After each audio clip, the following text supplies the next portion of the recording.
this meeting at 6:09 p.m. A regularly scheduled meeting of the school committee on November 18th, 2021.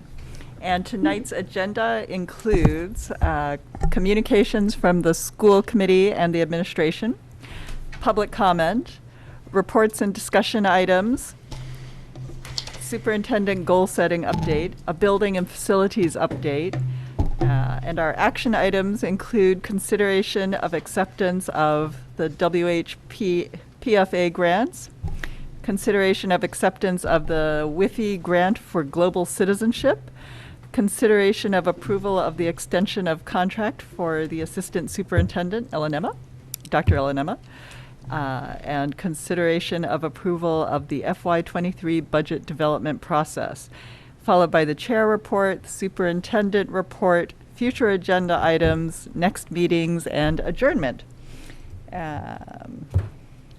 So we will begin with the communications and announcements from the school committee and the administration. And I guess I would just note that we have a COVID vaccination clinic coming up for this Saturday at the high school. I believe it is in the auditorium, and it is running from 10 a.m. to 3 p.m. We already have 419 kids registered, and there are 600 spots in total available.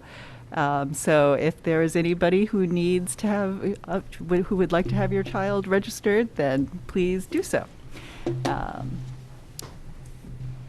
Other options are for the Winchester Pharmacy or CVS and Walgreens, and you can also use vaxfinder.mass.gov if you are also searching around for some other places.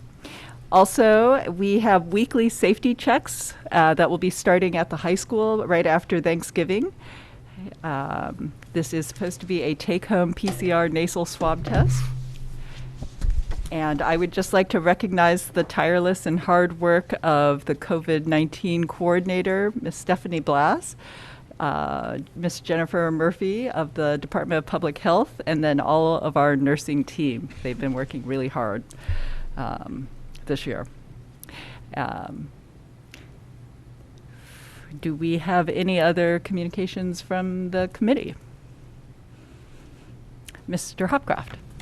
Yeah, I just wanted to report that Ms. Bergstrom and I looked at the practice of office hours as an opportunity for the community to speak with school committee members, and given the lower participation we've seen lately of public comment and requests coming in, we've decided for now not to continue or not to restart this program for the time being, and we'll reevaluate that as time goes on. Thank you very much. Anything else? I'm going to throw one more on about the COVID vaccination clinic. Please do. There has been some concern expressed about some parents of younger kids about a COVID vaccine on top of or near getting the flu shot. And so Ms. Murphy and the Department of Public Health just wishes to be clear. You can even get one right on top of the other. Parents need not be concerned about that. It's perfectly safe. It's always good to get your flu shot, especially this time of year as well. Yes, Mr. Brady. I'll just add that last night the Cable Advisory Committee met and we did vote to reduce our membership. The Cable Advisory had a membership of 10 and it was quite difficult to get a quorum, and considering that many of the other boards and committees have smaller memberships, we did vote to reduce our membership to 7, I believe. So it'll be a lot easier to get a quorum. Just want to let everybody know. Great. Thank you. Dr. Hackett, do you have any I do not have any communications. Okay.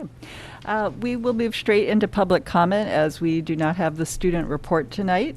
Public comment shall be for a period of 20 minutes and is not a discussion, debate, or dialogue between individuals and the committee. It's a citizen's opportunity to express their opinion on issues on the agenda or of school committee business. And any individual wishing to speak before the committee shall identify themselves by name and address and shall speak for no longer than 3 minutes.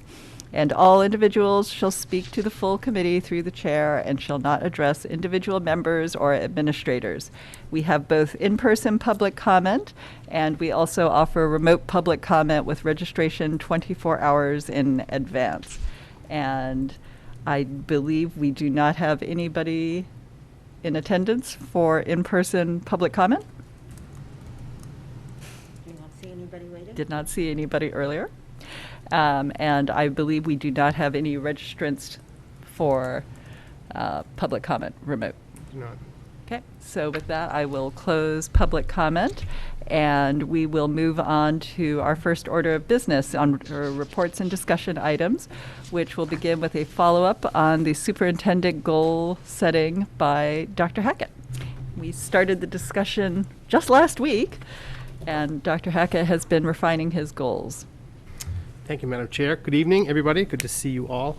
As you remember from the last meeting, which was last week, wasn't it?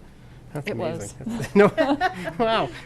Feels like Felt like we just did this, yeah. I had presented to you a set of draft goals, and they were, you gave me some great feedback. What you're going to see tonight is another version, an update of both the feedback that you gave me from last time, as well as I have included objectives as part of this.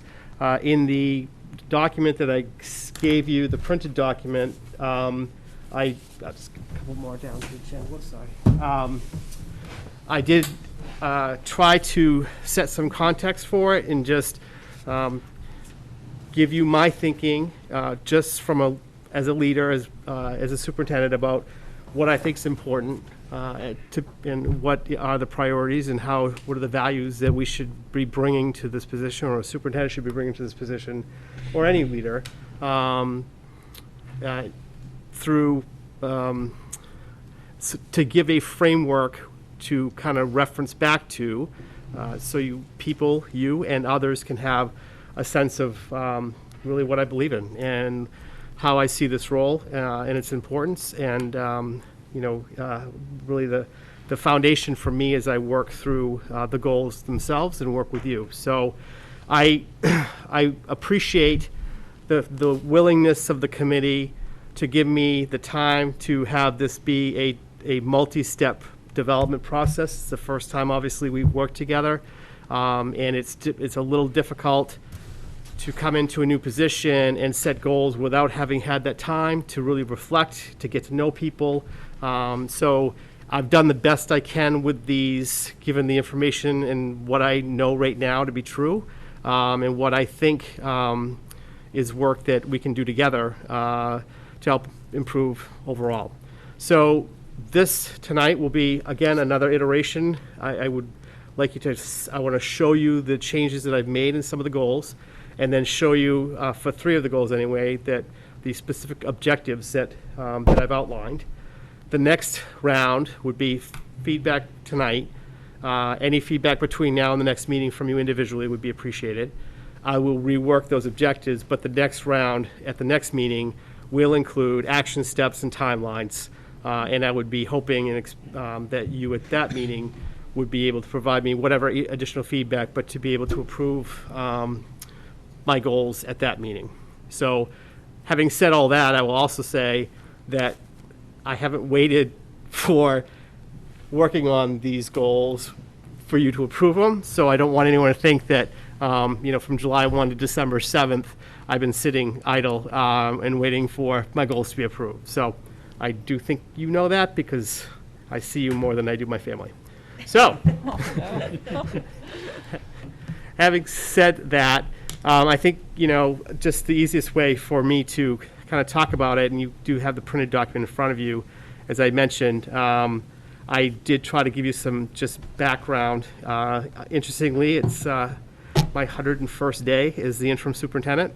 The 100-day benchmark is something that is kind of paid attention to in different leadership positions. So, truly just outlining the fact that I've been doing this for a while, 3 decades exactly, which makes me feel incredibly old. But I did start when I was 15, so kidding.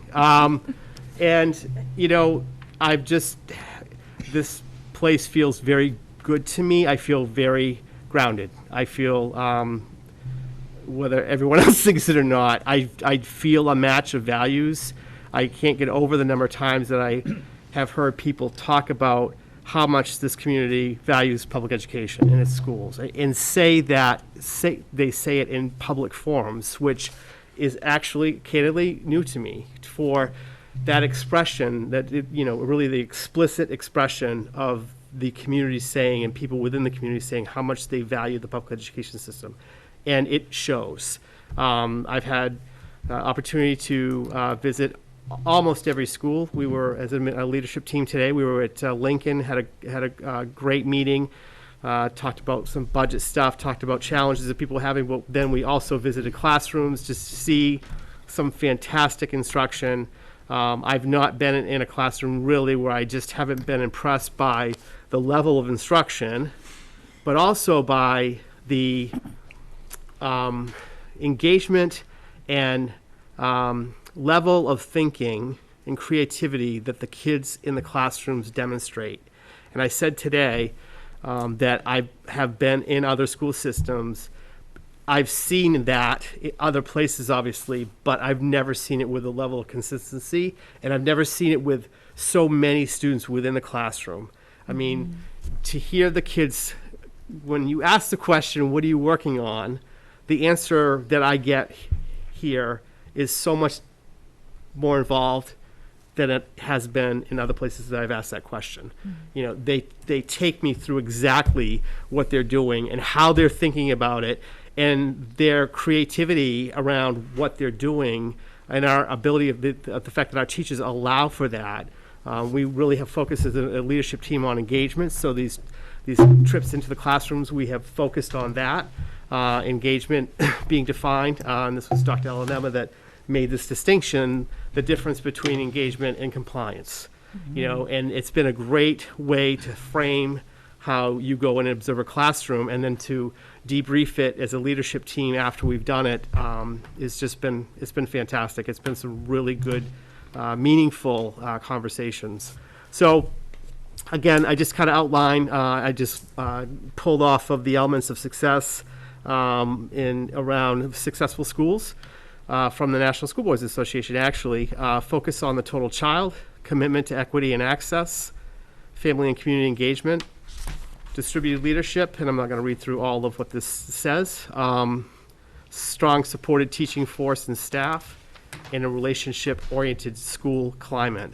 And I do believe that those elements are truly here, and I believe that they are critical, that they match my values, and they are critical to having successful schools, because at some point, it's not just about how people are doing on the assessments, it's all the entire total child, and we're experiencing that this year, I think, in ways that many school systems haven't. I know, in speaking to some of my colleagues, just the transition back from last year and how we're seeing certain things happen. There's never been a more important time for our teachers and our administrators, our leaders, to focus on the relationship that they have with children and with families. So just to give you a snapshot of the goals, the first one has been reworked a little bit.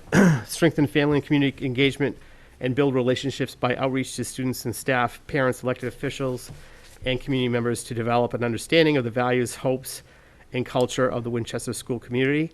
That has been a goal since day one, and will be a goal likely for as long as I'm here, and certainly through the rest of the school year.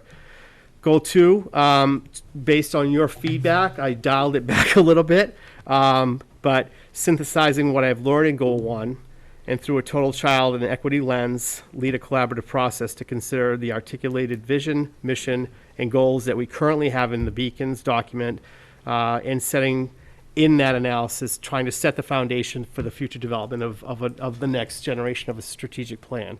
So that to me I think is the right goal. I think it could, because it ties back to our vision and what we say that is, because it ties back to our beliefs and what we say those are, to kind of hold that Beacon document up against what the experience I have this year with others, and the feedback that I continue to get from parents, staff, and students for that matter. So the idea would be that at the end of June, I would be in a place to present to you what I think the next steps should be, and in building out a revised or wholly new strategic plan for moving forward. Goal 3, through a distributive leadership model, develop recommendations and implementation plans for organizational systems in key district performance areas. That was reworked a little bit, but it's substantially the same. And Goal 4, develop a strong supported teaching force and staff by establishing support systems and a framework for continuous improvement through thoughtful, planned engagement in evidence-based programmatic review and development, which is a mouthful. But just to kind of flesh those out a little bit more, I've provided some objectives to go along with the goals. I feel that Goal 1 doesn't really need objectives. It would warrant some action steps, some timelines, some specific things that I would be doing and have done. But I think the objective is the goal to a certain extent. Goal 2, synthesizing and talking about looking forward for kind of setting up the next vision, strategic plan process.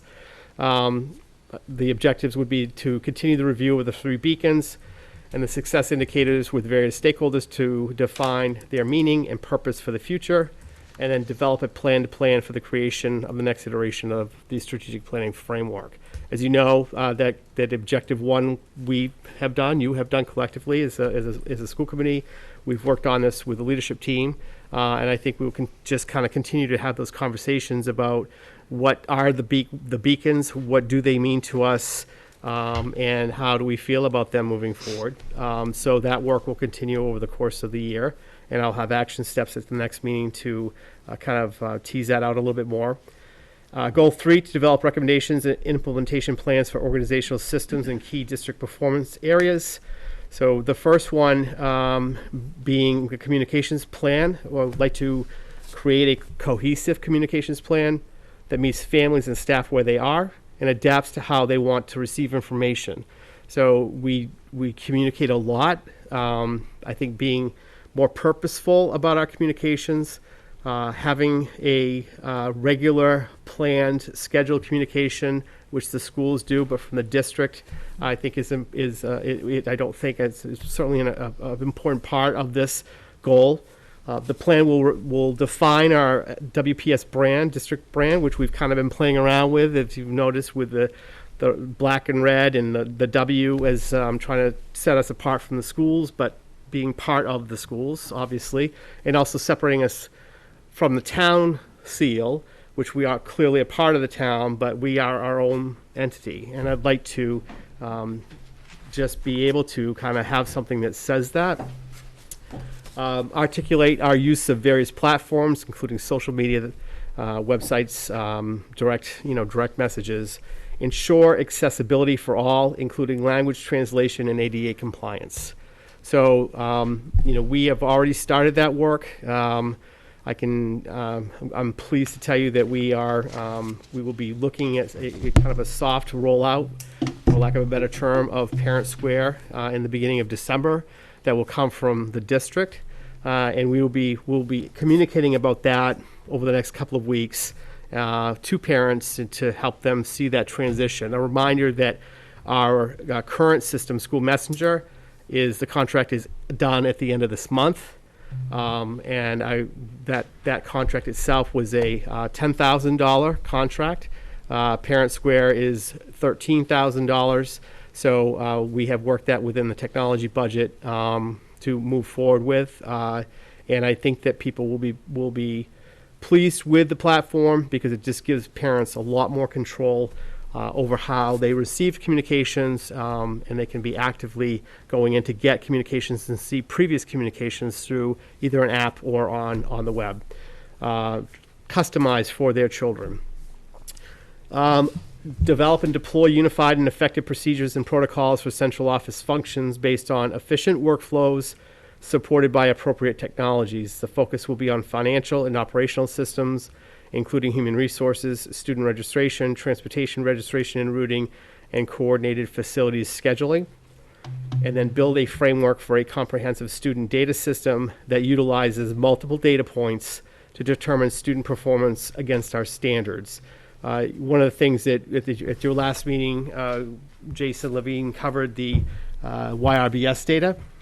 And as we've talked as a central office leadership group about what now with those data, the YRBS is always unsettling to me to a certain extent, because we know the responses to some really difficult questions, but we don't know who those kids are because it's an anonymous survey. So as an example of number 3, I think that a next step with the YRBS would be to build out a way of collecting additional information, whether it's through focus groups with students, whether it's through data that exists elsewhere on similar topics of culture, school culture and climate, and really try to do an analysis of, here's this data, these data, and these data, and when we pull them all together, what do we see for a picture, and what are the implications of that from a programming standpoint, from a budget standpoint, from a resource standpoint,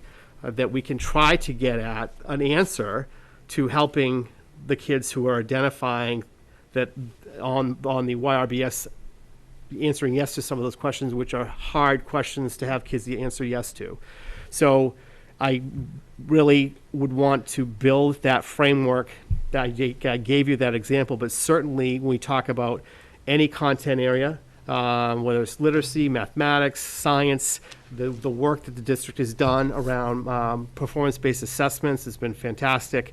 And how do we fill that out with other data that we're getting from elsewhere, whether it's the MCAS, whether it's the implementation of, for example, DIBELS, which is kind of been piloted last year, year 2 this year, but trying to get data from multiple sources. And it doesn't all have to be assessments. It can be anecdotal, it can be it should be qualitative, it should be reflective of also student voices, to really hear from our students about how they're experiencing their school day and their school life, and trying to find a way to put that into a system, a data system specifically, that is built off of standards, so that we can look at a standard in any content area, whether it's social emotional learning or whatever, and be able to pull data from multiple assessments and multiple metrics to say, this paints a bigger, broader picture of how our students are doing on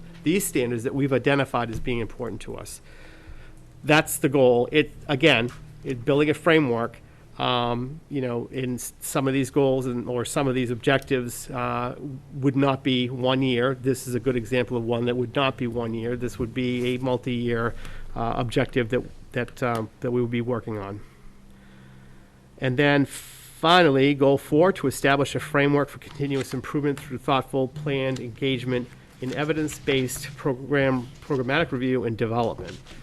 This ties back to goal 3. I hope that these goals that you can see that there's a flow and a connection and interdependence among the goals.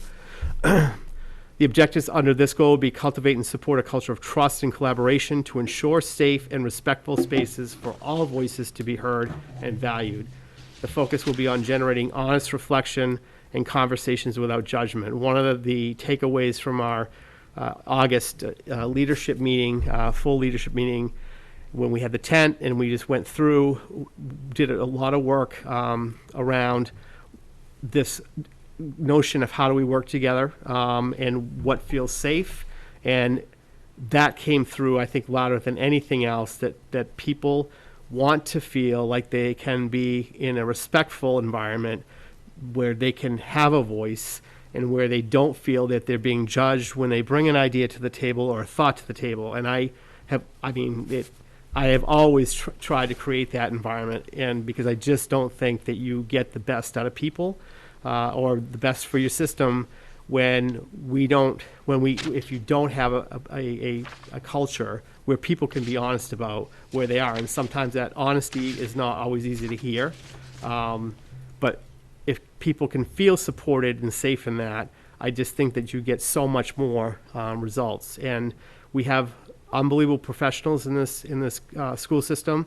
Their voice not only matters, but it should matter, and it has to be connected to the work that we do, and we have to find ways to make sure that we're bringing that voice forward in our planning, in all that we do.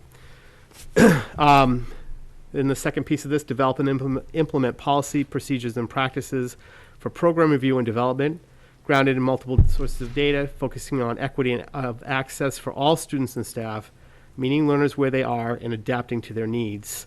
We've done a lot of work here with differentiation of instruction. So the nicest flow that you could have would be have really good data that are from multiple sources that you believe in, that teachers can have conversations around student performance, and then they can have conversations about adjustments that they may have to make in order to bring students along. And that, to me, is the flow of what good instruction should look like. And not every student is the same, and we know that. And we know that to the extent that we have to think about providing different kinds of instruction to students with different kinds of needs, the more that we can tie that back to data, including teacher observation, most importantly, having formative assessments and even informal assessments done by teachers to build that database, so to speak, to make good decisions about what kind of approaches are needed and what kind of differentiation strategies are needed by teachers in the classroom. And for those students who may need more than that, how do we provide that? And what are the tiers or the steps that we think about when classroom changes in instruction may not be enough? And the emphasis on inclusion and push-in services is the right emphasis. And I know the data that you have here, looking back at special education, in particular MCAS data, from a model that was much more pull-out to the co-teaching model that you've gone to, and the push-in services is pretty extraordinary. The gains that you saw in that process, I rarely see such a connection between an initiative and a result as that. And I don't think that there are a lot of variables in that. I think it truly is the fact that we want our students in the classroom with their teacher all the time. I mean, that is the goal. And how do we provide the support within the classroom? And obviously there are situations and times for certain students where they need something other than that. So that is wrapped up in this. The developed process will result in well-organized and purposefully designed programs with clear goals, scope, timelines, resources, and defined evaluation measures. And all I could think about, Mr. Nixon, was the process of the MSBA and how intentional it is with slowing things down. To build a multi-million-dollar building, it takes 4 years to get there. And we spend multi-millions of dollars every single year in our operational budget. We should be as thoughtful and planful and deliberate as the MSBA process is. And I think as we talk about going into the budget cycle, and we began that conversation with our leadership team with principals today, we're going to bring all the principals to the table all the time. So the discussions around budget development is going to have everybody in the room so that every grade level and every school can hear from everybody else about what their challenges are, what their needs are, and what their priorities are. The other thing that we will attempt to do is to build a budget that is multi-year so that it takes the pressure off of people or leaders who really know that they want to implement something or feel that they need something, looking at enrollment trends and where the staffing would look like in a multi-year budget cycle. But it takes the pressure off having to have it now and makes people think about, you know what, I can do without that. I can do that in year 2 or year 3 when I hear other people talking about their needs that are a higher pre-K through 12 priority than mine as an individual principal. So that's the process that we're trying to build and work through. I thought the discussions today with the principals was excellent. Really had it because it got back into what we value, and that to me is the starting point for any kind of budget development process. So The other piece of this for us, I think, is we were talking about just, what's the money going to look like next year? And we know there's not a lot of new resources. Pushing hard on really looking at what we're currently doing and having a clear programmatic evaluation process so that we look at the programs we're doing right now under these same parameters or with these same intentions.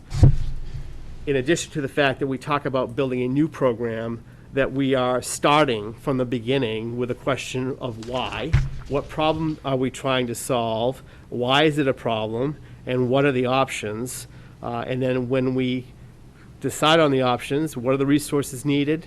And then how are we going to evaluate it going out? Because it's that piece of evaluation that I think sometimes gets lost, and it's not lost here, it's lost everywhere, that I think is most important, because with a limited budget, with limited resources, if we're not looking at that chunk of money that we're spending year over year and asking those questions, and how it aligns to our strategic plan and our values and what we're seeing from kids in front of us, then we're missing the majority of the resources that we have to talk about, right? Because year over year, there's not a lot more money. But we have a lot of money right now, and how are we spending it and how we're using it? Is it serving our children? So I will stop now. If you have any questions, I'd be happy to try to answer them. I'm dying to say something. Mr. The Nixon. definition of distributed leadership. I'm going to read this again out loud. The best school systems practice distributive leadership involving stakeholders in the decision-making process to affect change in schools. Regardless of titles or roles, everyone is a leader with a voice and can effectuate change. And as you were closing your remarks, you talked about how effective co-teaching has been. And I am going to call out Dr. Elanima and thank her for her incredibly hard work and important work. And she led us. That was an important change for which there was a lot of resistance. And I think it would be great that we sort of find opportunities so that those kinds of exchanges can continue to happen. I was very thankful that there was sort of a time and a place and a space, right, where Dr. Elanima could really step up and advocate for something that was really important. I feel like we were selling some of our kids short in a way that I was totally oblivious to. So I've said it to you before, Jen, but I want to say thank you again, because I think the model that Dr. Hackett has articulated is just about finding a way to keep those kinds of opportunities happening from an organizational point of view. So anyway, I want to say thank you to Jen, and thank you because I think this is a very important concept. I appreciate all the detail. I had a couple of thoughts on goal number 3. When I was thinking about the communications plan, is what the last meeting I talked about. These are sort of the basics, right, about how you run a railroad. And it's all really good and important stuff. I was actually wondering if there might be some policy recommendations that come out of this, and the same is true for what comes next. Unified and effective procedures and protocols for central office functions, financial, operational systems. And we actually have policies today that speak to this, which it's almost depressing to me that these policies are all like 6 years old, because it took a long time to develop them. They were 10 years old when we last did it, and I felt like they were archaic. But with the exception of a few onesies, twosies that have come up from our policy subcommittee, our policies are, I think, getting a little dusty and probably warrant some review. So I wonder if you might consider some added language in here that, if to the extent you're identifying some new best practices, policies, and procedures that need to be articulated. In other words, if there's a really bright idea and we're going to function better adopting X, Y, or Z, I'd love it if you could give some thought to whether that needs to be articulated as a matter of policy. I think we have some policies already that probably warrant a second look. So that was something that I thought maybe was an opportunity under goal number 3. I like everything that's here, but there might be an opportunity. So I just want to say that I love that you're saying that, because as I've already started the process of building out some of these objectives, for example, the second objective under goal 3, I literally, one action step was review policies on our financial operating system, on transportation, for example, and student registration. and to see whether or not we need to make some adjustments. I think transportation is a great example of what is our policy around transportation. When do we expect, when do we go out and produce the routes? When do we expect that people are going to get their pass? Where are we transporting? How are we transporting? Is all part of that review. And it definitely connects to policy as many of these other ones do. So I do appreciate you saying that, Mr. Nixon. You will see that in the next iteration. Yeah, so I feel like there's a policy opportunity for bullet 1 and bullet 2, and I say that recognizing that's where the school committee can sort of help you, because policy really falls on us.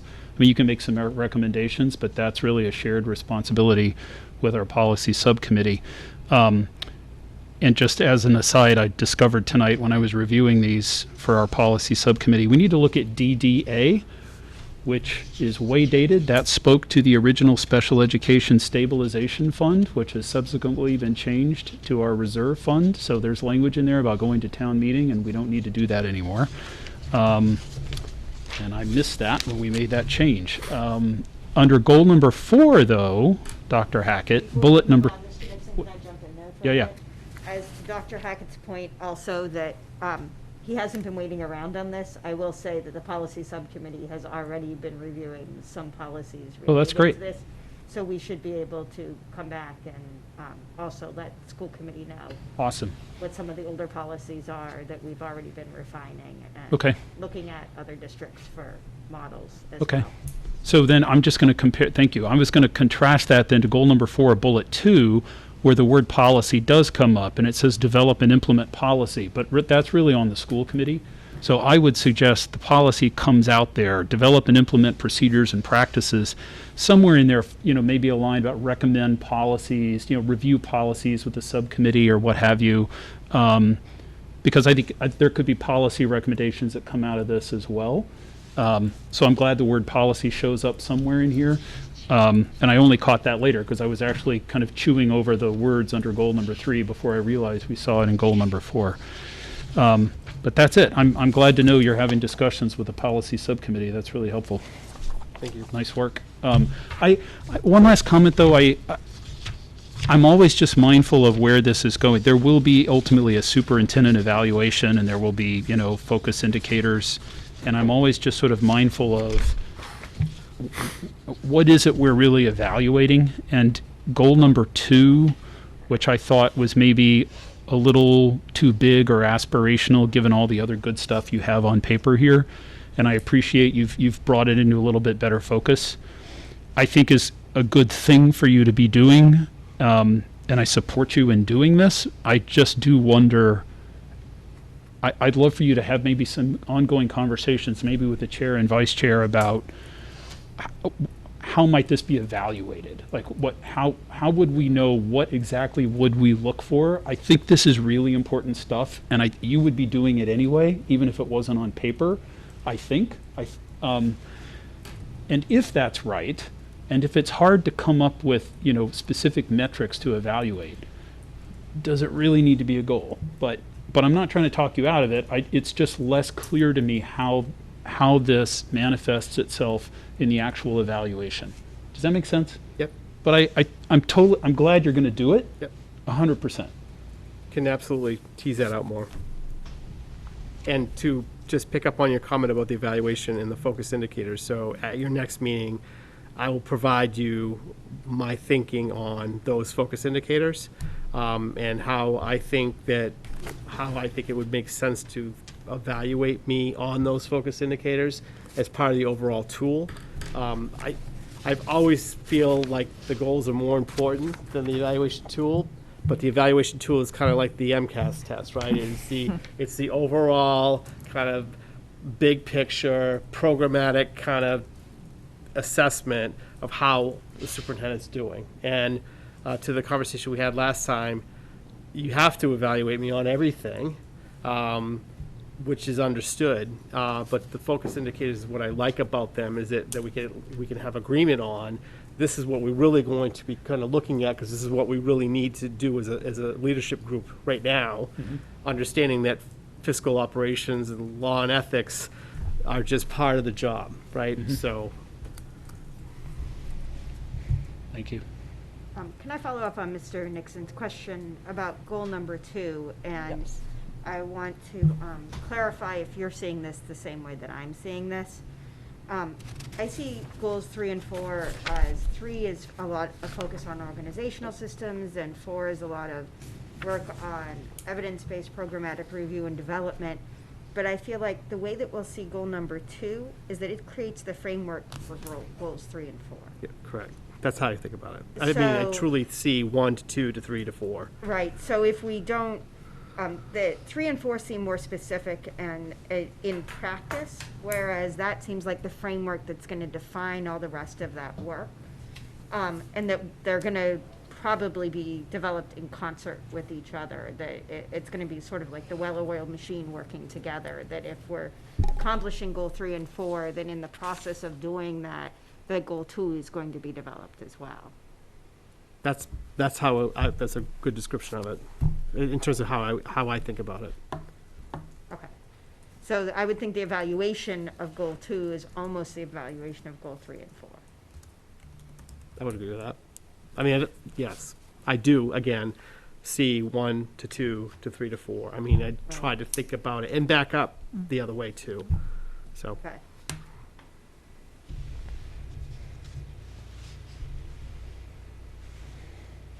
Mr. Hopcroft. Sure.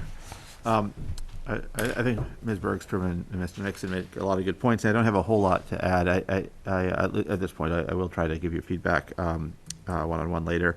But I do appreciate the focus on data-driven approaches, on continuous improvement, on communications, total child equity, and all voices. Those were, I think, all very important areas that you're honing in on some of the challenges and needs in our town, and so I think those are all great, and I'm happy to provide thoughts later on after I've reviewed this. thank some you, more. and I would appreciate your thought. Yeah, absolutely.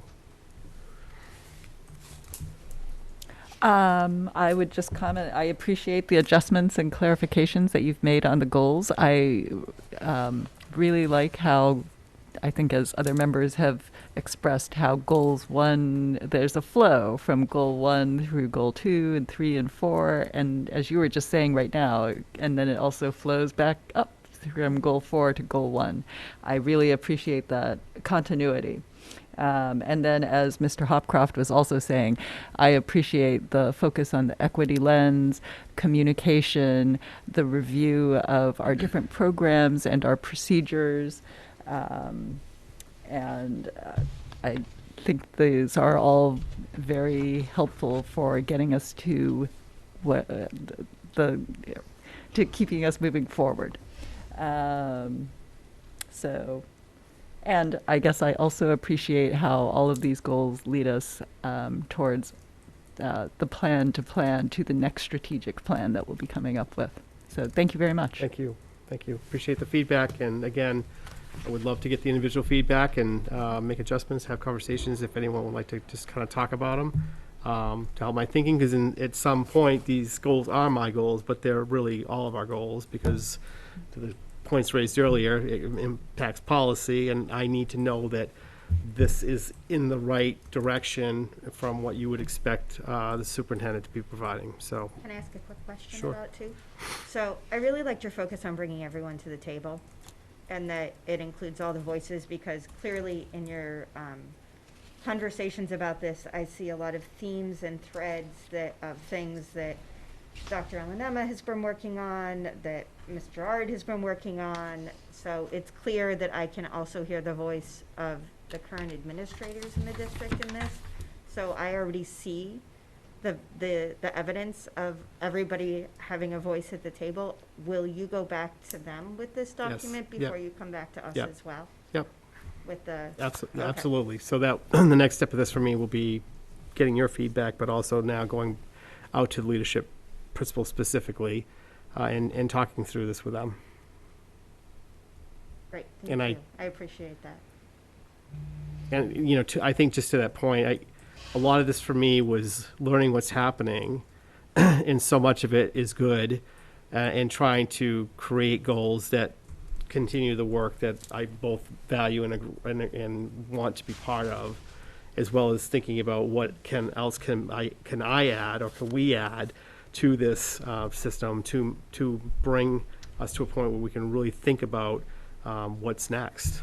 And the So- synergy of all those things working together as a whole instead of everybody working in their own little buckets That's the is what hope. I really appreciate too. Thank you. And it's not going to be easy. There's a lot of autonomy, which is a good thing, trying to find that balance between schools having their own identity and the autonomy of leadership and teachers.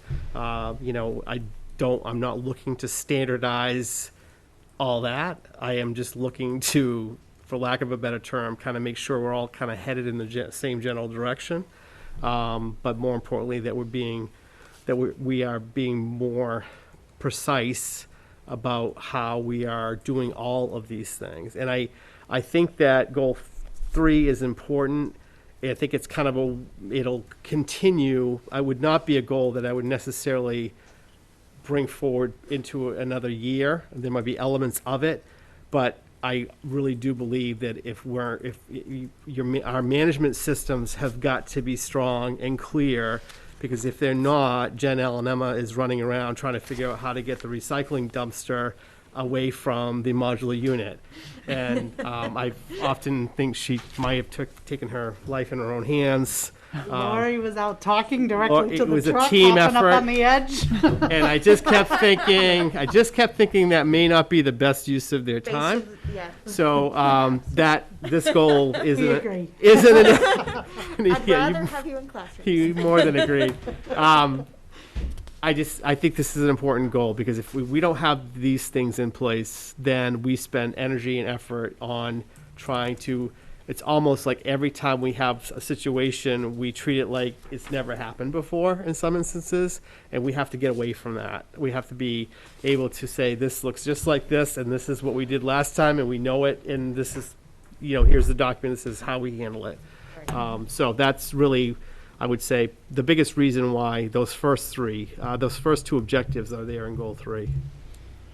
I guess I also really appreciate the questions that you've been asking about why are we doing things this way? What are we currently doing? What are we trying to solve? Excuse me. And how you're encouraging the rest of the administration and the leadership team to ask those same questions of themselves and of the team. And I also really appreciate the thought of the multi-year budget process, and encouraging people to think about what do we need strategically, and how can we work together and prioritize our needs and spread them out over the years. I think that is very responsible. Thank you. So, Thank you. and thoughtful and planful and deliberate. Love it. Thank you. Any other questions or comments? Okay, thank you very much. Just as a as a note, Mr. Brady had another professional commitment to head out to, and that is why he had to step out at 6:30.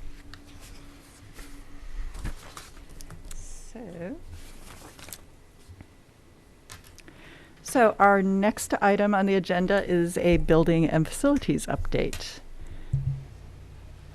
Mr. Nixon. Hi. All right, several things to talk about.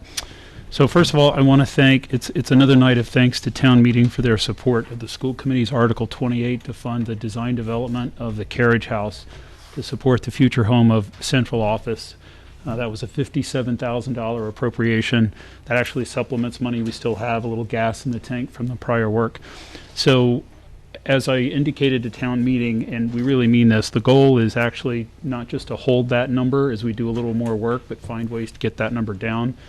We have a pretty detailed architectural plan, and cost estimators love drawings. They're in their happy place when they see drawings. They don't particularly like words and paragraphs. When they see those, they throw big allowances just to sort of cover themselves. And that's what we have on the engineering side. So we're going to work really hard with TAP A to see if we can squeeze this turnip a bit, both in terms of articulating the engineering systems and what opportunities there are to maybe even make this an even more efficient plan. To the extent we can, we will. But this work, just like the capital projects that were previously approved, require a little bit of work here in terms of either extending existing contracts, writing new contracts, be it for design or construction across the board. So engineering and planning is pretty busy right now. That's predominantly Meg White, and she's going to work hard to get that stuff teed up. With respect to those capital projects, I don't think, actually, both with respect to the carriage house and also most of the capital projects that we discussed at the last meeting, I don't think we're going to really have an update for the school committee until sometime maybe mid-January, late January, something like that. The one exception might be on the McCall controls, because we already piloted that. If you all are familiar, we did, I think, 4 classrooms as part of a pilot. We know exactly what needs to go into McCall. Pete Lawson knows that there's a contractor, it's already been identified, and the goal, I look to Frank to correct me if I'm wrong, I mean, this is definitely going to be going on during the summer, and maybe even some stuff might even be able to happen like during spring break. I mean, they are really looking to go quickly, is that fair? Yeah, absolutely, yep. Well, I talked to Peter actually about it yesterday, and the hope is that we can knock this out during the breaks over the course of this year, and then whatever remains to finish out in the summer. And arguably, that's, in a way, almost the most important of all the capital projects, because it has an immediate impact on our students and teachers, and it's an HVAC, airflow project, which is important right now. So with respect to Morocco, the boiler commissioning is ongoing. It's going well, according to Meg. The boilers have been there for a few weeks, but some of the final connections and the programming and so forth goes on, as well as some of the training. The field work for the roof and electrical will be wrapping up soon, and the plan is to bid the work at Morocco early winter for summer construction. I'm still really optimistic, though, given how we think the numbers are going to come out, that we'll have some money left to make more progress in those hand washing sinks at Morocco that we replaced last year, the ones that were in really bad shape, but others are in pretty bad shape. And we wrote that article in such a way that we could use the funds to do that. So it's just too early to tell how much more progress we're going to make. I would suggest to the school committee, we may seriously want to think about prioritizing those instructional spaces in which we actually have no hand washing sinks. There are no hand washing sinks in the modulars at Morocco and in a couple of other spaces that were subsequently created. So that's going to be a little more expensive because we have to bring domestic water and obviously sewer away from that, but something we're going to continue to look at, and I hope we can make some progress on. More to come probably in January on that as well. We had, I thought, a very successful Lynch Project Community Kickoff Day on Tuesday the 16th. We had a meeting in the Town Hall Auditorium at 9 a.m. that was open to the public. Pretty good turnout, I thought, given how late town meeting went the night before. I was afraid we were going to get 5 people. We got like closer to 20 of just in addition to the usual participants, so it felt like a pretty good crowd. And then subsequently in the evening, an even bigger crowd at Winchester High School. I want to thank WinCam for bending over backwards. Thank you, Haley, and your team for being there to record. They're in the process, if they haven't already done so, they're going to take our presentation and sort of fold that in the studio to what's available online. Our meeting is already now available on WinCam's website if anybody wants to watch and stream it in case they missed it. So it's available now. So thank you, Haley, for that and your team. She was working hard actually to get all that ready for us right beforehand.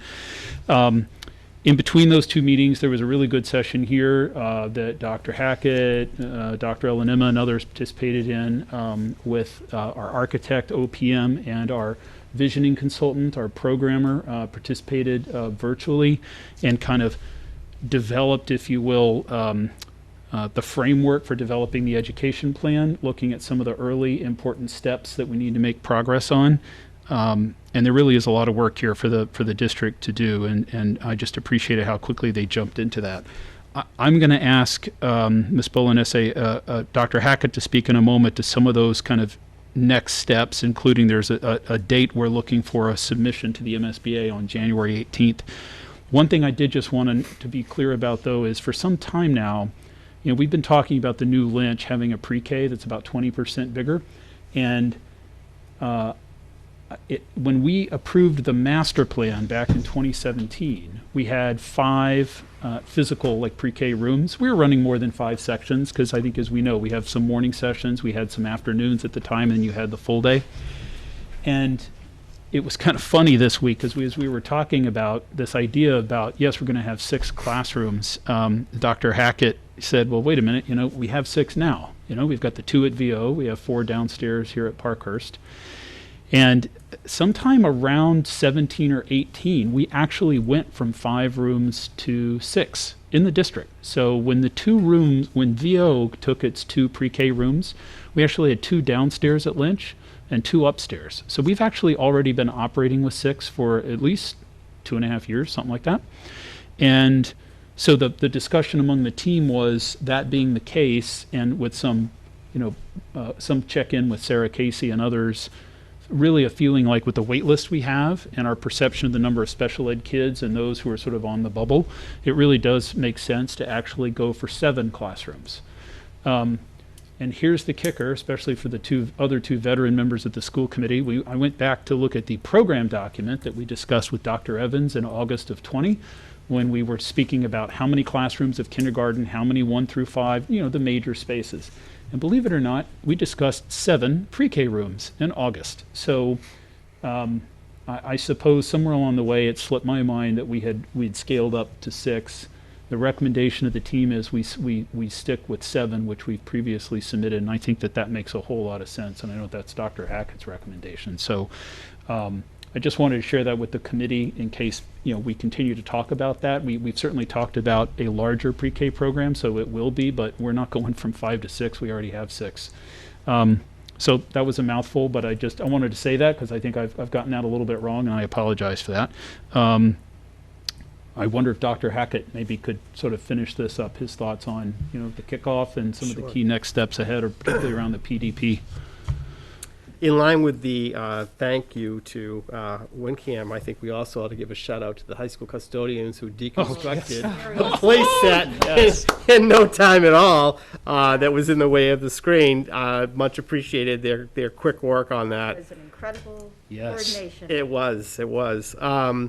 And I to Mr. Nixon's point, and many of you were there, I think all of you were there, it was a good turnout. And I thought the questions, both sessions, the questions were really good. And that is, we want to make sure people understand, the public understands, that was the opening. That was the kickoff. And the next steps of this, and there is a lot of work to do, the PDP submission, and please, Mr. Nixon, can you fill in the acronym for me? Preferred Development Program. Thank you. Includes the educational plan for the building, which is a heavy lift. The entire project and the design of the building comes out of the educational plan. So fortunately, we have a great team. I will tell you that the educational plan generally is developed over 6 months, 7 months. Our window is not quite that long. In fact, our window is that we want to have a first draft done by January 7th and a final draft done by the 14th in preparation for the submission to the MSBA on the 18th of the PDP. So the meeting we had with TAPE and Hill, as well as the educational consultant who will help lead us through the visioning process, was very productive. We have already nailed down some potential dates for that work to happen, and what that will look like will be a team of educators, administrators, and teachers from Lynch specifically, and also some parents involved in that process. So we're looking to bring together anywhere from 25 or so, maybe 30, or 20 to 30, depending on how the time frame works out, because it is a difficult time of year to try to get people together. So that will begin, and we will be, we're already, excuse me, me without water. Dr. Alanema, what are we doing? So I can. Can I get you a water? Is that what you're saying? Nope, can you Karen just fill in? needed her Oh, water. sure. Have a water. So, yeah, like Frank said, the timing is a little tricky because it's December, asking teachers, and we did book it right at the end of the day, but asking them to stay till 5, 3 days in December, besides their other school and other obligations. So we have gotten a good representative response from the teachers, and we have leadership with technology and those pieces too involved. And then, like Frank said, something will go out to the parents with the dates so that we also get a representative, some feedback from the parents. And can I add to that too, and just say there's a lot right now. We're just doing a lot of investigation. So there's no design going on right now. So the feedback from parents, I think, kind of fell into maybe 3 categories. One was, so certainly there were some parents who were willing to come forward and say, this is what I think will make this project really successful, and that was great to hear. But there were also concerns like, how is this project going to affect my Lynchy today? Construction on the site, are they going to stay there? Are they going to get moved off? Totally appreciate those kinds of concerns as well. And then also some really great questions about, so then what's next? How do we plug in? So there's there's traffic studies, traffic counts that are happening. Like this week, there will be trucks on site doing borings, looking at soil characteristics on the site. A lot of people walking around with yellow and orange vests. So we're just gathering a lot of information. And then, as Frank indicated, the district is doing a lot of work on its end to sort of lead the development of the ed plan. I know some leadership at the LPA has expressed an interest in being involved, and maybe that's an opportunity for them. But I'm sure Dr. Hackett and the team will reach out when to discuss those kinds of opportunities. In the next couple of weeks, you all can expect to see some announcement about a project website. In its infancy, just like it was with both the McCall and the high school expansion, it will be more about, the alphabet soup, EFPBC, MSBA, and who's doing what. And so that will be there. We'll have a kind of a rough outline of schedule. We'll talk about the PDP and the PSR. But I don't think that really the community is going to see much in the way of design for a little while. We're pushing right now just to build the ed plan, and in fact the PDP comes before the PSR in the MSBA process. I would just want to fill out the ed plan piece just to make sure also that everyone understands. So the group that we're bringing together to really build the plan is a working group.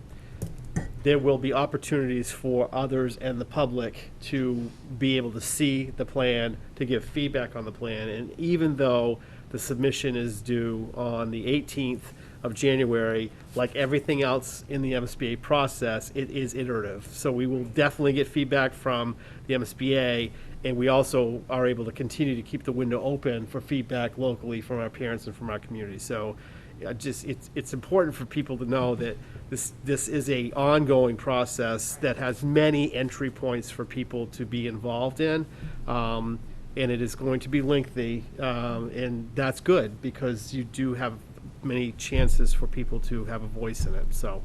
And both at the high school and at the VO, the ed plan sort of summary, if you will, actually was also shared with the school committee. So there's an opportunity once it really kind of comes together, which is really important. It's important for the school committee to understand it. It will look somewhat similar, perhaps, to some of those forms a couple of you will remember from back in August when we were having those discussions, with Dr. Evans. Really important that we understand what's being submitted and why, and give Dr. Hackett the opportunity to sort of articulate that.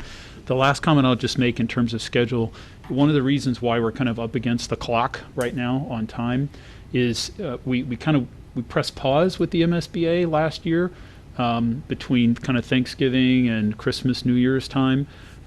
When we realized that there was some bad data floating out there in terms of enrollment and housing units. And so some of you may remember we literally extended the eligibility period. The outcome of that was they agreed to a much higher design enrollment to the tune of, I think, about 60 additional students. So the effort was worth it. But the consequence was we sort of stepped out of line and some other districts kind of got ahead of us. We had to get back in line. And so the team is really just doing our best to kind of keep with the schedule we have, which has already been sort of delayed as a consequence of that. So I just really want to say thank you to Dr. Hackett, Dr. Ellen, Emma, and everybody else on the team who's working on the ed plan, because it's a lot of work to happen very, very quickly. So, Ms. Bergstrom. one quick suggestion and then 2 quick questions. When you're building the website, for those of us that aren't in this every day, particularly our parent community, you just had a sentence a few minutes ago, the PDP to the PSR to the MSBA. Could you add a vocab list to the website so parents, we talk in a lot of acronyms in education and building, and it would just help parent communication to. Yes, I absolutely. think Talking he about the mentioned it. MSBA's, PDP, and PSR? I was. Okay, all right. I'm literally thinking, I had to look it up. I'm literally thinking, Ms. Bergstrom, almost about a subpage that is literally called alphabet soup Yeah. that Yeah. explains ESPBC, MSBA, Exactly. PDP, That would be great. PSR, Yeah. CD, DD, SD, Yes. et cetera. So that's just a request. And my second question is two quick ones.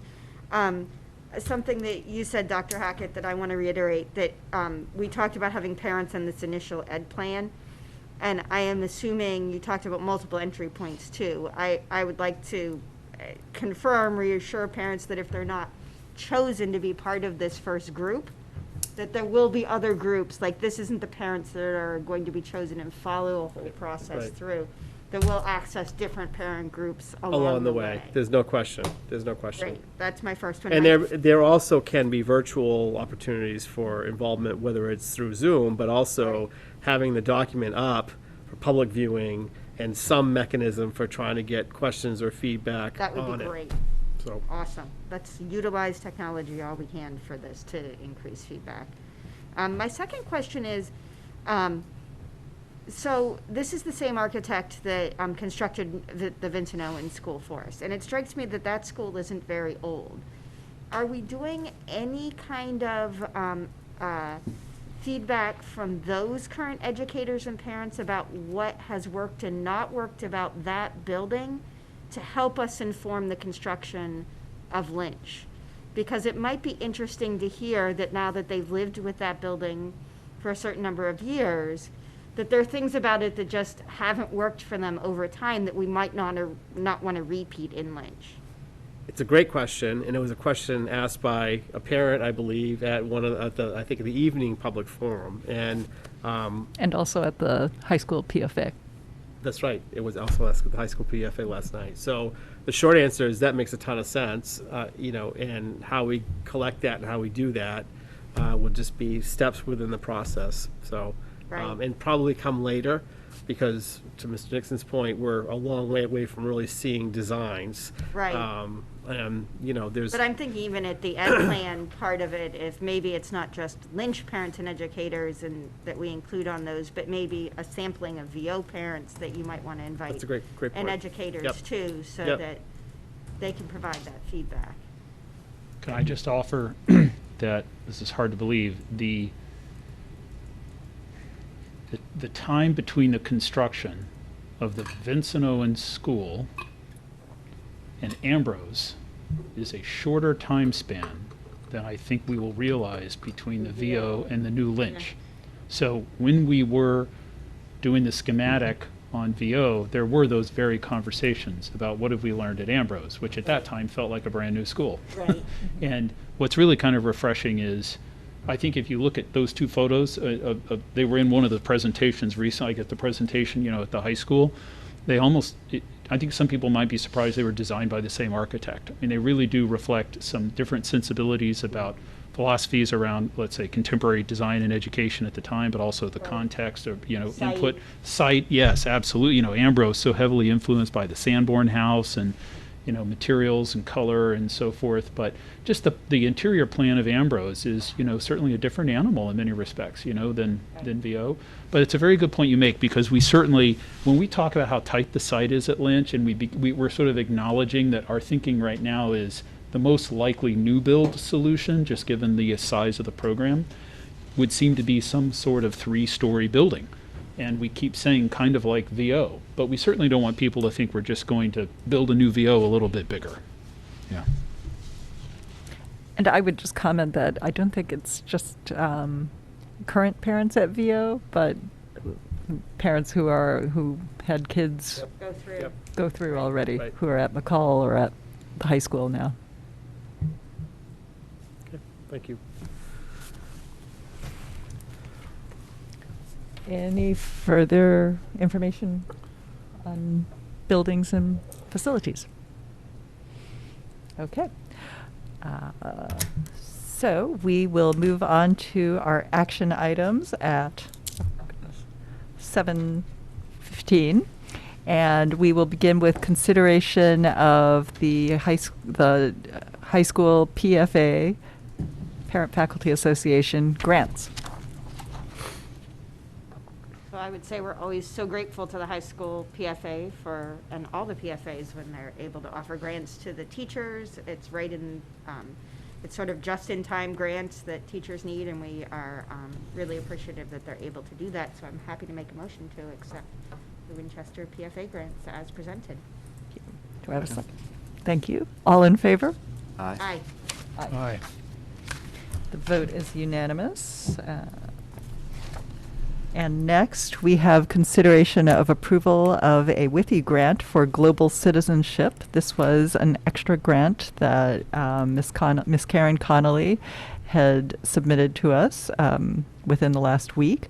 And this is a grant for professional learning circles for educators and seminars on service learning and materials for elementary students around the concept of global citizenship. It also gives, for example, high school students a chance to read books to elementary students during the MLK Day of Service. I'm happy to make a motion that we accept with gratitude the grant of $1,600 from WIFI to support global citizenship activities as submitted. Second. Thank you very much. All in favor? Aye. Aye. Aye. And the vote is unanimous. Next up, we have consideration of approval of the extension of contract for Assistant Superintendent Dr. Ellen Emma. I would just speak to that. I am pleased that we've reached an agreement with Dr. Ellen Emma. The comments that were made earlier and my experience to date has just reinforces how strong her talents are, what she brings to the school community. And it was actually very much on full display today as we were talking to the principals, her understanding of instruction and pedagogy. And also, although she hides and does not ever want to admit her level of detail and her ability around organizing things, because she really doesn't want us to assign, or me specifically, I think, to assign her things that require detail. For example, I was shocked to find out that she actually holds a business manager's license. That didn't come out until really late, and I don't even remember how I found it out. So, Jen is just all around a great leader, and Let's not forget the professional development that Yes. she. it's nonstop and meaningful. And I've worked with not a lot better. I can't think of any off the top of my head. So the request would be for a 3-year contract extension, which would begin next year. So this is the final year of the existing contract, and it would be a 2.5% increase for the first year of that contract, with the remaining years to be negotiated. So before I make a motion, can I ask Dr. Ellen Emma if there's anything you want to say? I love these things. So I mean, it's the least I can ask. Yeah, I appreciate all of the kind things said and the specifics on the work that we do. And I have to say, I feel so fortunate, because it's all well and good to say we should do more PD, we should do it in the summer, and we should, do all these pieces. But if it weren't for the response from the teachers and the passion and interest and their constant commitment to little changes to huge changes to none of these things could happen. So it's really a reflection of the whole community. It's my role to help facilitate those things in the ways that I can, and I'm honored and happy to do it. So I appreciate all of your support. Thank you.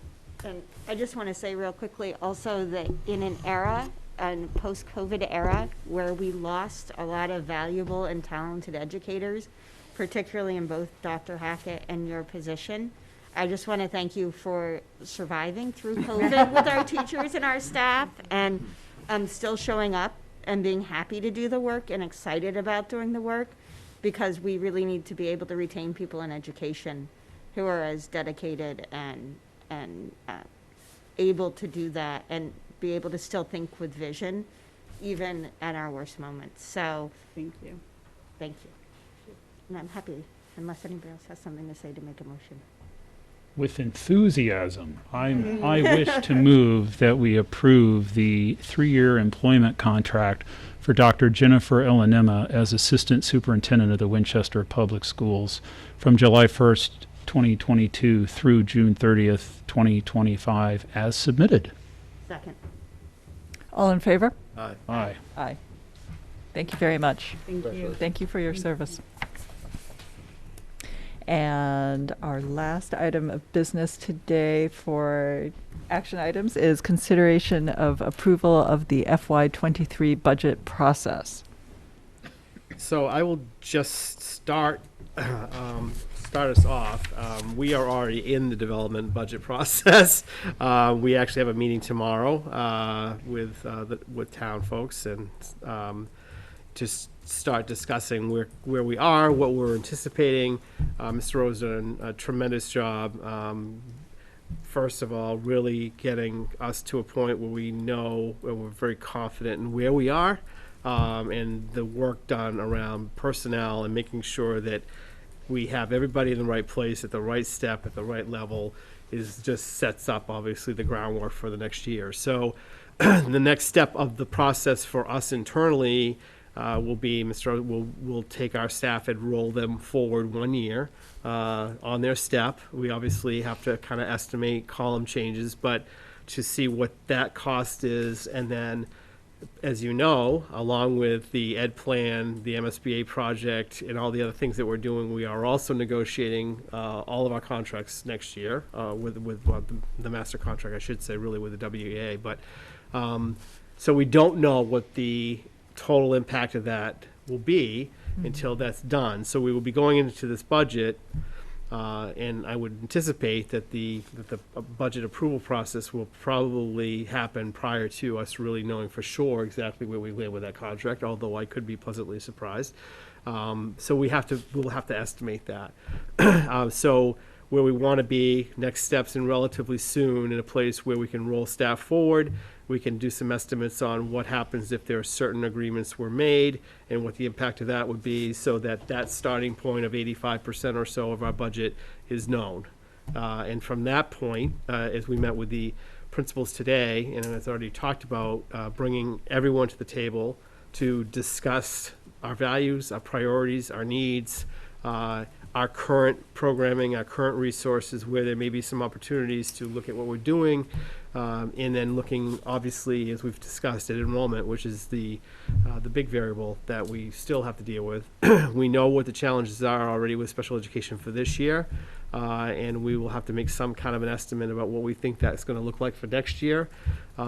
There's going to have to be movement of some of the additional funding that we have to come up with this year, and we likely will do so through federal funding.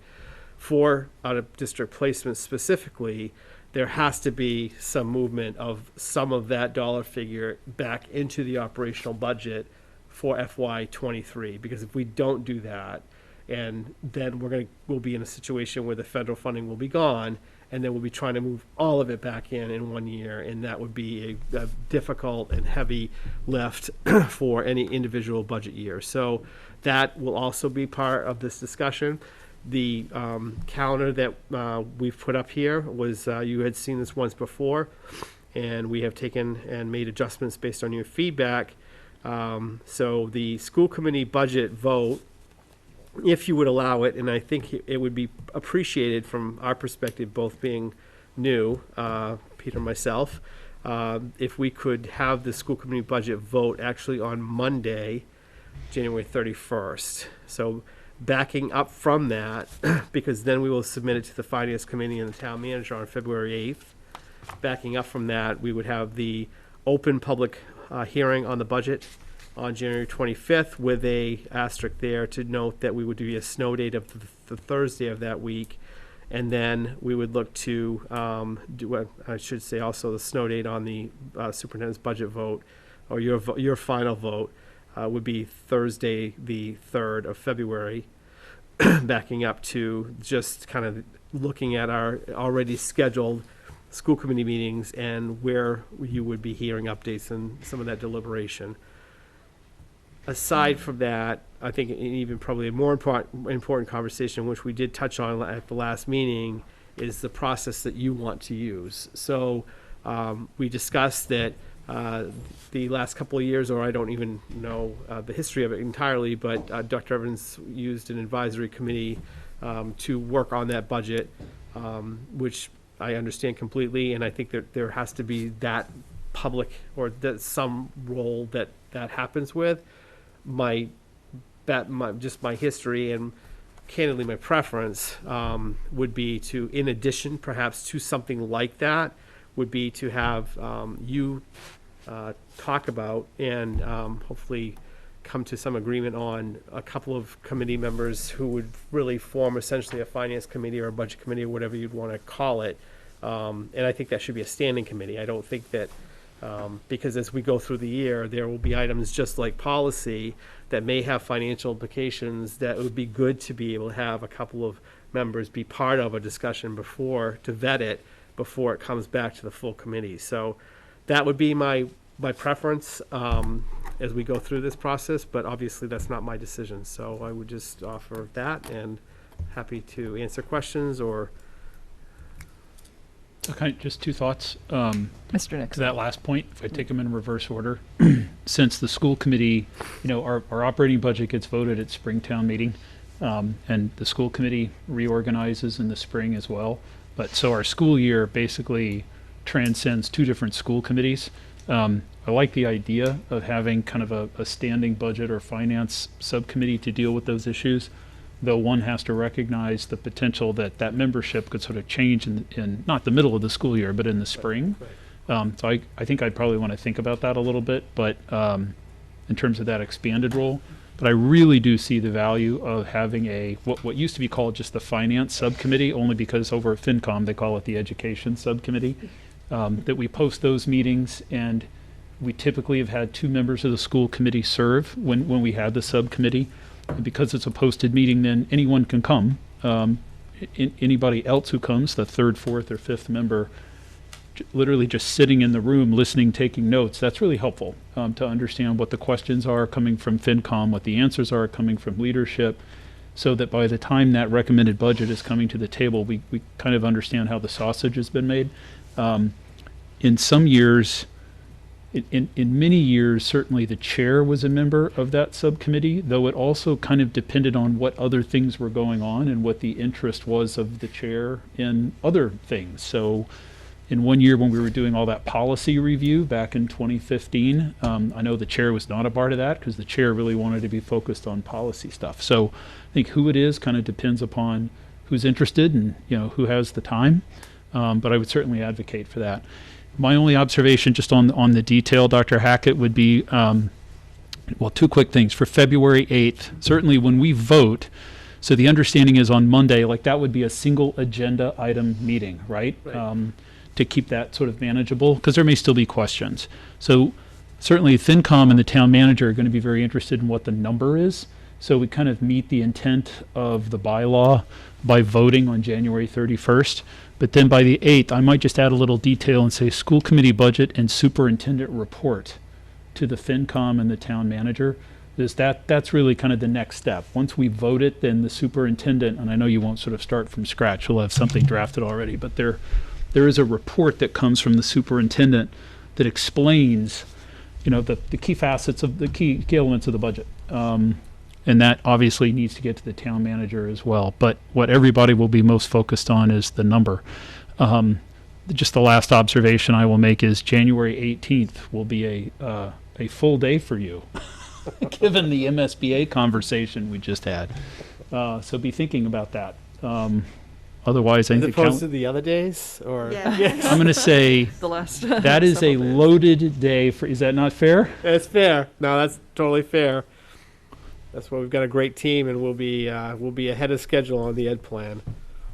While Right. we're looking at that calendar, I might suggest that we may not need snow dates if we could shift to virtual.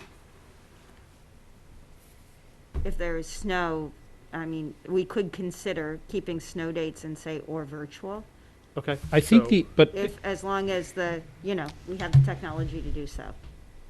So I think the issue may be the public hearing, though. I don't know. There's Mass General Law tells us we have to advertise the hearing, and I think we have time to figure this out. Right. But we advertise the hearing, and then we have a footnote that says, and if there's inclement weather or whatever, then this is our quote snow day. This is our backup. I don't know what ability we will have to advertise something, remotely, but we've got some time, I guess, to figure that out. But since we are meeting in person, which I think is I personally love that we're here. I think we're more effective in person and would welcome the opportunity, even if it is a quote snow day. One year it wasn't snow, it was like high wind and it knocked out power everywhere, but we still had to meet on a quote unquote snow day. Wouldn't the notice be the same? Say it again. I was just picking up on Ms. Bergstrom's suggestion that wouldn't you just notice the meeting to say that it's on this date, and should it snow and we not be able to meet in person, we'll meet via Zoom, and just put that in the notice, much like you would put a snow date in the notice? Or maybe that's a question for council. Right. Hey, And my- definitely the 31st date that is not a public hearing, that is our own meeting, so there's no reason why it Yeah. can't happen for that one. In other words, Ms. Bergstrom, are you suggesting use Zoom if there's a snow day, still meet on that day, but do it over Zoom? No, I'm suggesting meet on the day the meeting is scheduled, what Mr. Hopcroft just said. Oh, sorry, it was hard to hear. Meet on the day it was scheduled, but do it over Zoom. So the practice of the district has been, if it's a no school day, then the school committee does not meet. Right, but we don't have to. I get that. I mean, my the evening. my preference, given the significance of like what we're talking about around the table, my preference would be to meet in person than to do it over Zoom. But it's just me. My preference is always to meet in person, but it's also to meet timelines. So I think in order to avoid missing a timeline, and we don't seem to have any shortage of public participation over Zoom. In And- terms of the public hearing, And we have the capability and we have the For- capability, for the virtual meeting. yeah. I would say I do also support, I think meeting in person is good, and I do think having, this experience from the pandemic of we can do stuff via Zoom is good too. It also avoids the case where your snow day gets snowed out. Right. Because you could have, a blizzard that goes on for longer, or multiple blizzards that come in succession. And we could just hope for good weather on the first date. Yeah.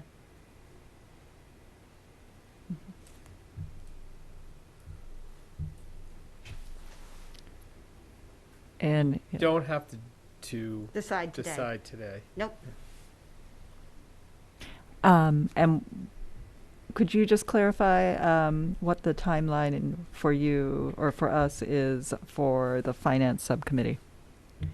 So we would be in a place where we could,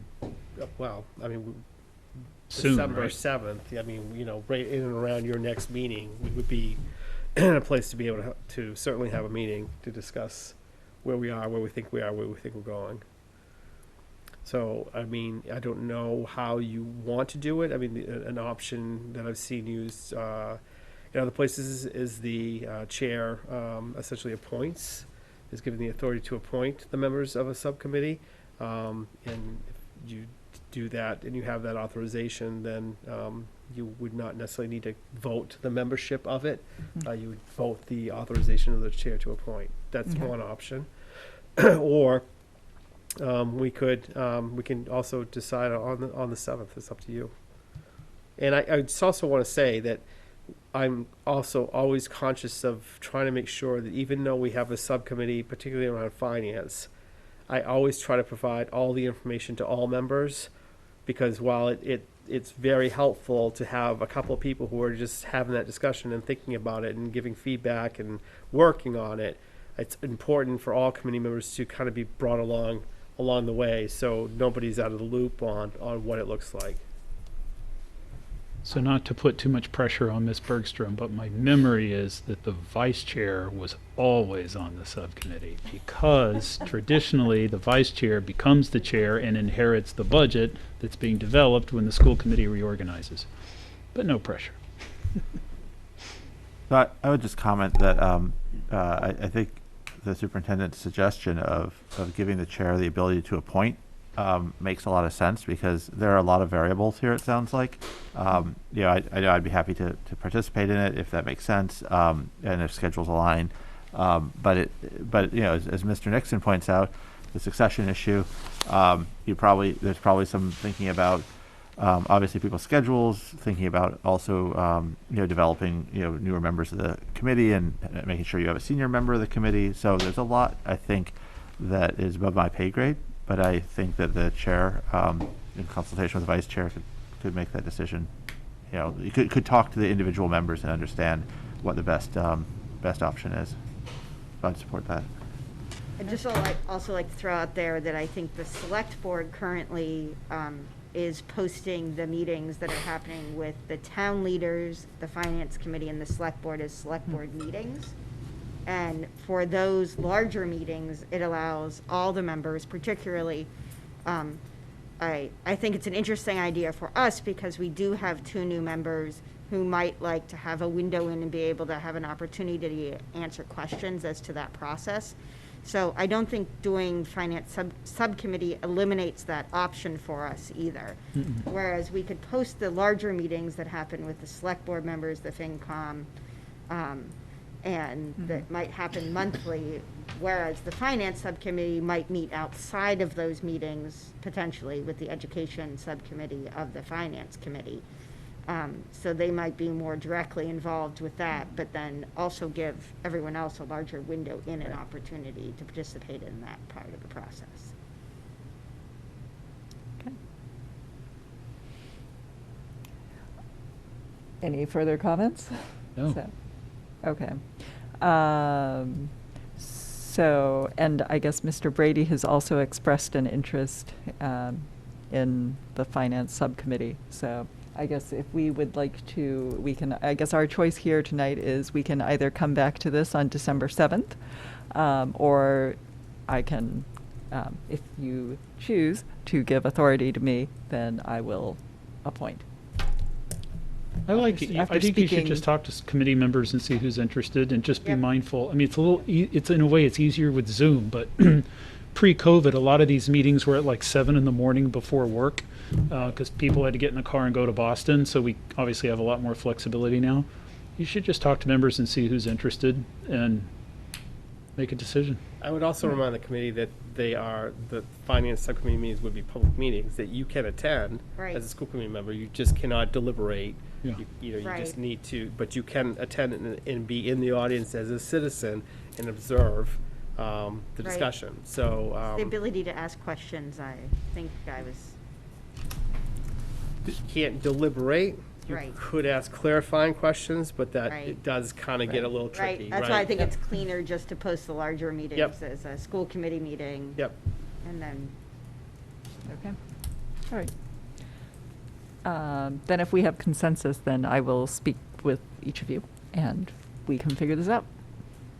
I would just recommend that you get authorization vote from the committee and not just consensus, because I move that the chair will have the authorization to appoint members to the finance subcommittee after having conversations with members of the committee to find out, gauge interest. 2 members. I'll Two second members. that. Yes. All in favor? Aye. Aye. Aye. Okay, thank you. I will be in touch. Okay, and let's see. All right. Next item of business is chair report, and I really do not have anything in particular. You forgot one thing.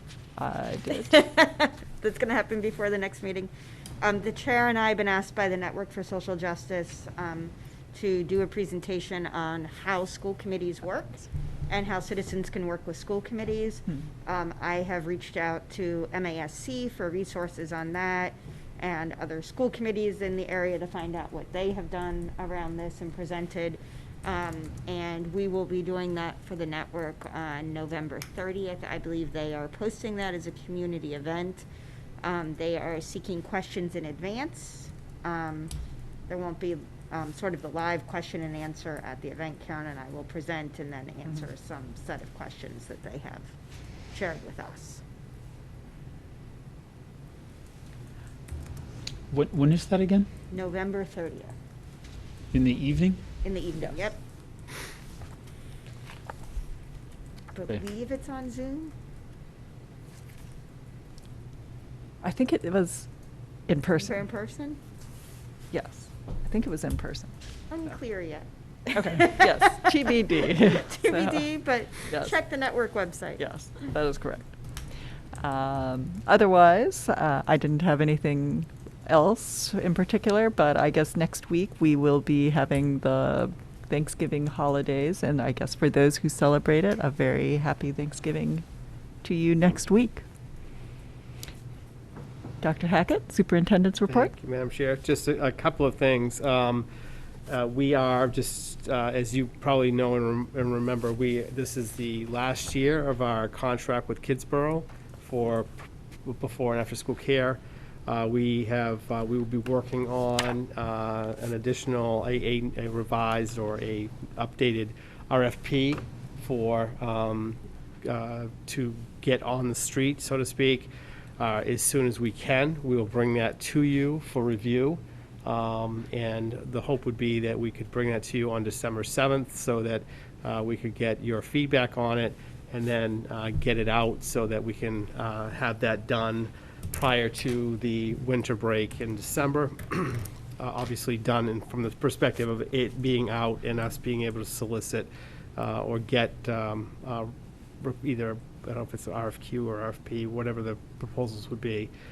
And we don't necessarily need to talk about the process now or necessarily in the RFP, but we should at some point discuss how you want to handle that. I know that you have had involvement, I believe, or you had done some site visits of programs. Obviously, we have Kidsborough, who I would assume would be interested. I would assume the Town Recreation Department would be interested. Kids Corner may be interested. There may be others. I do think that we should actively engage those organizations to let them know that this is what we're doing, and so that they are aware and can plan for it. So that is one thing I wanted to mention. The other thing I just want to talk about real quickly is just a little bit of an update on our COVID management. In addition to Jeff Murphy and our new COVID response coordinator, I would also want to just give a tremendous shout out to Jen Markham, our nurse manager, who has put in and continues to put in hours and hours and hours. And we are in daily contact. She's been just fantastic about communicating, and we've hit some tough spots. I mean, we're pressed on resources. The test and stay program is very time consuming. More time consuming than that is the contact tracing. So, and our people take that very seriously. And it's not just, hey, you're a close contact. It's you're a close contact, and then a lot of questions on behalf from parents that they take full time to answer. I don't think people really do understand how long that can take. And because of with an uptick, then it just happens more and more. So we will obviously continuing the test and stay. We are, I think, hanging tough, I would say, on our surveillance testing. But we have, from the beginning, and we've talked about this, we prioritize test and stay because that's what keeps our kids in school. So we've had to shift some of our resources to that and away from, I wouldn't say totally away from, but we've had to kind of really balance that out with the safety check testing. The uptick in particular has hit grade 6 at McCall fairly hard. I had not made the connection. I don't know why, but Mr. Hopcroft mentioned earlier before the meeting that probably the result of Halloween celebrations and sleepovers and contact, which could be very true. I would imagine we're also I think we are starting to see the startup of our winter youth sports programs that could be related to that, including hockey. So there's a lot going on, and obviously we are going inside now for the winter months. So we at McCall specifically have, and we discussed with principals today, we have, I think, a window of time between now and December break that we have to push through, and we have to be even maybe more vigilant with our protocols than we have been while we give our families a chance to get their kids vaccinated. So we've talked about, we don't want to get away from good instructional practices of bringing kids together for group work, but the default ought to be that we distance or have students facing forward, not facing each other for periods of time within the classroom. So that's an effort. It's difficult to do. I think we really have struck a really good balance. The other piece that we talked about at McCall specifically was in working with Pete Lawson. His team has gone through that. They've been in that building nonstop anyway, but we've just taken the extra step with the grade 6 situation of putting air purifiers in those classrooms, and we are ready to deploy more of those if we need to. The ventilation air exchange in McCall is very good overall. The issue is it's, as we've talked about, a pneumatic system, so it has to be adjusted manually in terms of the amount of air intake that we provide into the classrooms. We're also going into the winter months, so we have to balance the fresh air intake with making sure that we don't freeze up pipes. And still keeping kids. windows cracked. Students, I right? was thinking. Yep, absolutely. Right. So we are continuing to really stay focused on really making sure that we're doing everything we can that will help us to mitigate. So again, let's get through to December. Let's hope that we can get those vaccination rates up. If I'm hearing anecdotally that a lot of families have already gotten their children the first shot, and that's excellent. So we should have some data on that, potentially maybe on the 7th, but definitely by the second meeting in December, we should have good data on vaccination rates. And 2 quick observations. One is just another shout out to Jen Markham and her staff. I've heard lots of feedback from parents, particularly around the recent exposures at McCall, of just how patient and calm, and that they call them back, and that the parents feel well informed and well taken care of by the nursing staff and the people doing contact tracing. So shout out to them. Absolutely. That they can help people be calm in something that can be a little unsettling. So that, and our vaccination clinic is on the 20th, which takes us to the 25th of December before our youngest students that participate in that will be fully vaccinated. Correct. So I imagine that this may be something we want to keep an eye on right through winter break. And there will be a second vaccination clinic in December, and I am blanking on the I guess date. it would be 3 weeks later, Yeah, like the 11th. Is that the second one? Do I have it right? I think do we have 900 doses for the 20th? So That's for what the I heard. 20th, it's 600 doses. 600, okay. We have 400. And we have 419 as of like today or maybe Mhm. yesterday. So. And I believe if you got a call at some point during the meeting, that may have been just a notification about please register for some of the remaining spots Got it. in the vaccination clinic. I was just going to observe that we're so close to our 5 to 12-year-olds being able to be protected. I mean, they haven't been protected prior to this, and so first, if you haven't, to listen to the advice Ms. Boldenay gave about where you can find vaccinations and whatnot, but also we're coming into Thanksgiving and the holidays, and I know it's really hard. We've been confined for a long time, but we do see upticks after each holiday, each time, and if we can hold out for another 6 weeks, at least the 5 and up children will be more protected. So I mean, just getting over that finish line of getting everyone vaccinated and just trying to, when we're off doing whatever we're doing outside of school, because it seems like where most of the transmission is happening. Just hang in there. We're all in it together. Just It's a little bit. We're so close to the finish line. So That's great. You're here.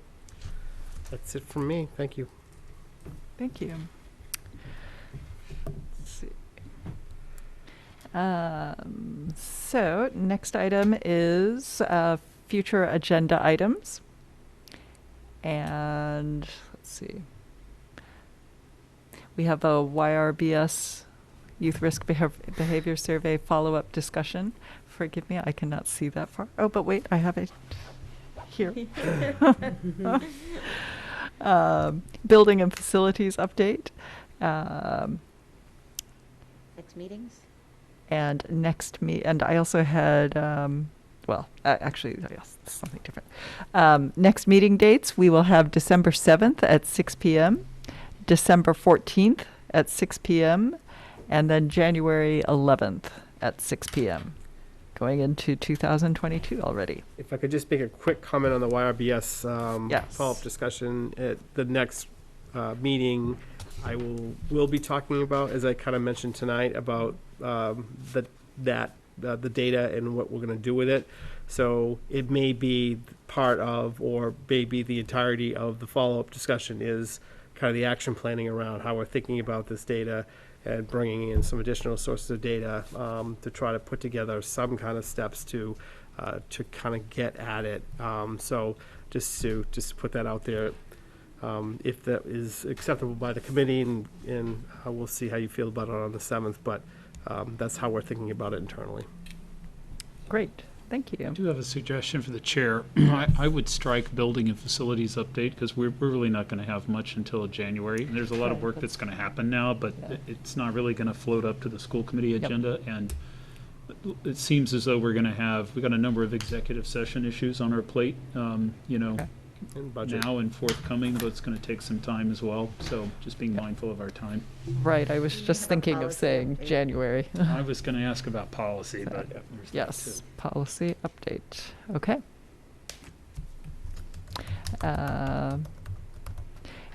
If there are no Motion further, to adjourn? yes. Thank you All very much. All in favor? Aye. Aye. 7:55. 7:55. Earliest meeting ever. Wow. Yeah.